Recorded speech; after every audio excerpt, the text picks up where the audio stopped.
ওই ওই, তুমি আমার প্যান্টটাকে নিয়ে কি করছো? আরে বাবু, প্যান্টটা তো নোংরা হয়ে গেছে, আমি ওই জন্য বার করেছি। প্যান্টটা কাচতে দেবো না, ওই জন্য।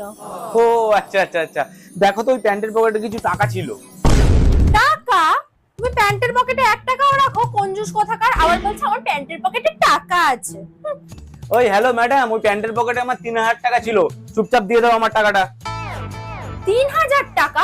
প্যান্টের পকেটে মাত্র 550 টাকা ছিল, মিথ্যে কথা বলার জায়গা পায় না। 3000 টাকা? হ্যাঁ হ্যাঁ হ্যাঁ, একদম ঠিক বলেছো, আমার প্যান্টের পকেটে 550 টাকাই ছিল। দাও, বার করো, তাড়াতাড়ি বার করো টাকাটা। না না, এরকম কোনো কিছুই ছিল না। আরে সব বুঝে গেছি, বার করো টাকাটা, বার করো, শুধু ঝেড়ে দেওয়ার ধান্দা। দাও, বার করো। দাঁড়াও, দিচ্ছি। হ্যাঁ, নাও। আরে বাহ বাহ বাহ, আমার টাকাগুলো ছেড়ে ফ্রিজের তলায় লুকিয়ে রাখা হয়েছে, তাই না?